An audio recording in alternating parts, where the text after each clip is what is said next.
What is going on, guys? ScorpionSlayer66 here, coming at you for another edition of my monthly vinyl pickups. So I didn't pick up as much as I normally did. I had to get my new car, I had to get a new phone, and then the Too Many Games convention, so my money was kind of limited. But due to me saving for that Too Many Games trip I just mentioned, I actually did have money for records, so let's look at everything I got this month. So I actually got this 7-inch here while I was at my trip to Double Decker with my friend Shelton from Retro Games Vinyl and Beer and Jeremy from Jerps93. And this is Nevermind the Bombings, Here's Your Six Figures. Now, I haven't listened to this yet, but from everything I was seeing, it should be pretty good. It's on Deathwish Records, UK, and it's really cool looking. It's a nice, like, banana yellow 7-inch over here. But yeah, everybody that I showed this to said that it should be pretty good stuff, so let's hope so. So a couple of things in here are gifts. So the first gift comes from my good friends over at the Rebel Gaming Club. Dan is, or was, in a punk group called the River City Rebels, and he actually gave me 2 records. So this is the first one. It's a picture disc of In Love / Loveless. Very cool. I'm not too keen on picture discs, but I haven't listened to this album, so I'm definitely going to give this a spin. So again, thank you very much, Dan. I appreciate it. This was also a gift from Dan at the Rebel Gaming Club, and this is the River City Rebels Done With Love. Again, very cool. It was just a gift, so I really appreciate it. Really awesome packaging. I love how everything's like all matte and white. But what's really cool is these are actually kind of on like a marble splatter. So it's like this dark reddish pink and this like purpley black. And a couple of my other friends got these records as well, and all of ours were different. So very cool. Again, thank you so much, Dan. I appreciate it, and I will be giving this a spin soon. This next one was also a gift, kind of a trade with my good friend 64-Bit for Life. He knows I'm a huge Bob Dylan fan, and this isn't the easiest Bob Dylan album to come around, so he actually saved this copy for me for like 6 months or something like that and brought it to the convention and gave it to me. I gave him another record, so I guess it was a trade. But yeah, really excited to have this. This is Self-Portrait by Bob Dylan. Again, not like his greatest hour or anything, but in terms of like collectors and like being a huge Bob Dylan fan, this one's not the easiest to come across. It's in pretty nice shape for being an original pressing. Really no complaints there. And we actually went to a store later that day and they had it priced at like 25 bucks. So thank you again, Connor. I really appreciate it, and maybe one day I'll make a review of this.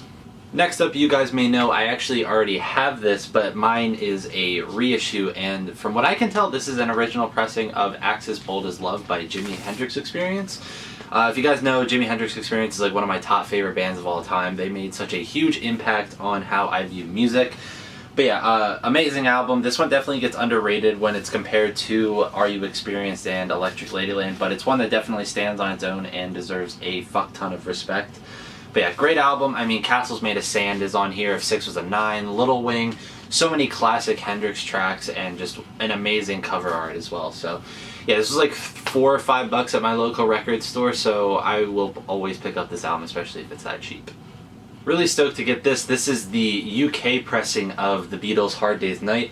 As most of you guys know, we got a completely different cover here in America, and as a huge fan of the Beatles, especially like this transition phase of the Beatles, I really wanted a UK copy, and I finally found one, and it was only like $6 or $7. Pretty nice shape, besides some like edge wear and stuff like that that happens over time. But overall, it's in really nice shape. It's the Capital Burgundy labels, which is really cool. But yeah, $6 or $7. Again, it's pretty much any Beatles things I'll pick up for $6 or $7 or under, and especially something that I've wanted for such a long time. So very cool to have it, and if you guys haven't seen the vinyl rewind video on the UK versus the US copy, I definitely recommend that video. Another album that I had the reissue to, but not an original pressing, and as you guys know, one of my all-time favorite albums, Patti Smith, Horses. I've been wanting to find an original copy of this for a long time, but I didn't want to go the eBay route or Discogs or whatever. I just waited it out, and to my luck, I finally found a copy. My record store actually held this for me because the one girl who works there is a sweetheart and knows how much I love this album, and I'll buy pretty much any copy that comes into that store. So yeah, very excited to have this one. As you guys saw in my top 10 albums video, this is definitely up there with my favorite albums of all time, so very cool to have this one.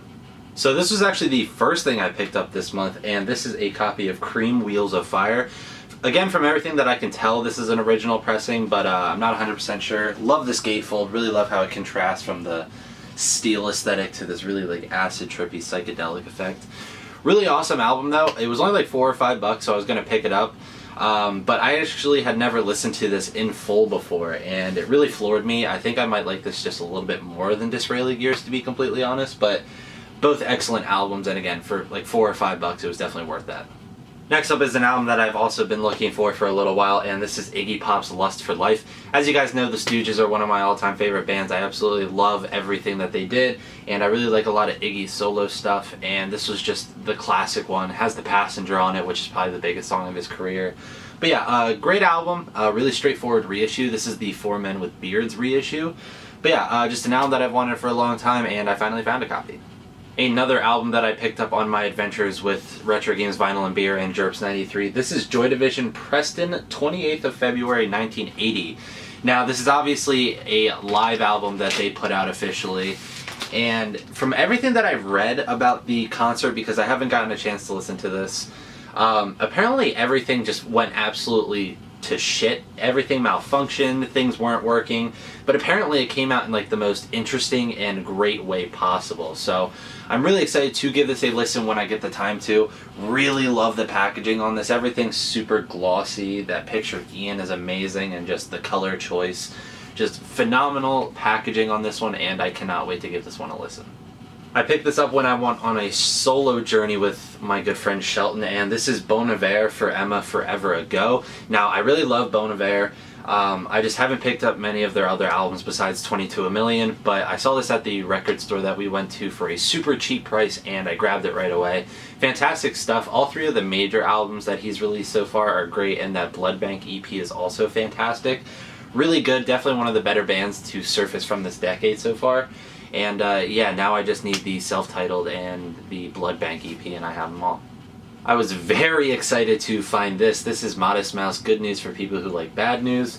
I love Modest Mouse, but I decided not to go for the complete collection anymore, simply because Strangers to Ourselves is an album that I don't enjoy on pretty much any level. But this is an album that I've been looking for a long time, and when we went to Double Decker Records, they just so happened to, as I was like getting ready to actually check out, put out a copy. So yeah, fantastic album. Really love this one. Definitely one of their better records. I mean, obviously Float On became like the biggest song of their career. But really awesome. I really like the packaging that they did on these. I love the photos and the color choices again.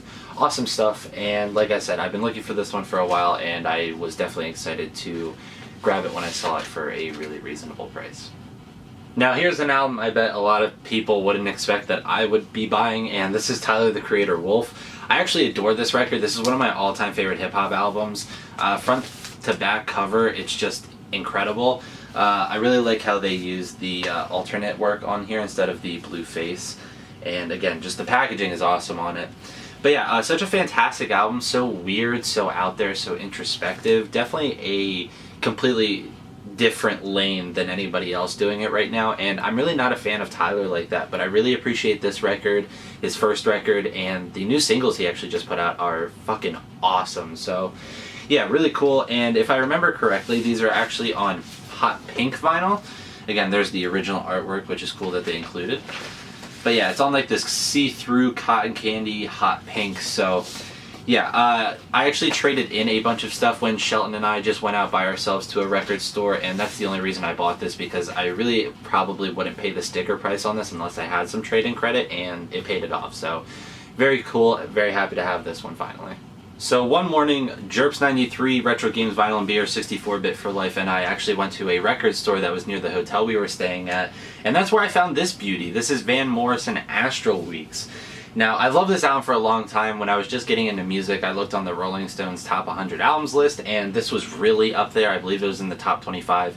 And I remember hearing it and really liking it, and it was always in the back of my mind as something that I needed. And I had just never seen a copy that's not a reissue in person before. And we walked into this record store, and like the only record in the whole store to me that was appealing was this one. So yeah, really happy to have this. Again, I believe this is an early pressing. I don't believe it is a first pressing. But yeah, awesome. I really don't like the inner sleeve though, because it's like this old cheap plastic inner sleeve and it doesn't fit in correctly. But yeah, amazing record. I mean, just one of the absolute best songwriters of all time. I think most people would agree with that. But yeah, really happy to finally have this one, and I got it for a really good deal. Next up is a kind of gem or lesser grail for me, and this is David Bowie Low. Now, if you guys don't know, this was only ever pressed technically one time officially, and that was almost 40 years ago. So yeah, this album is definitely in need of a reissue, but I don't think they're going to do it anytime soon, so I bit the bullet and bought an original pressing. I did get a really good deal on it. It has a little bit of wear on the inside sleeve, but again, just for the price that I got it for, I'm not really going to complain. Usually this album sells for like $70, $80 depending. But with just a little bit of like light scratching on the vinyl that doesn't affect the play at all, I will definitely take that discount. So yeah, definitely one of my favorite Bowie albums. Actually probably my second favorite behind Station to Station. Just so brilliant. Took so much krautrock influence, but like carved its own lane with it, and just some of the most interesting and diverse stuff in Bowie's discography. And for a catalog as large and as diverse as him, that's definitely saying something. So yeah, definitely happy to have this one. This has been one that I've wanted for a long time, but was too cheap to pay up until now.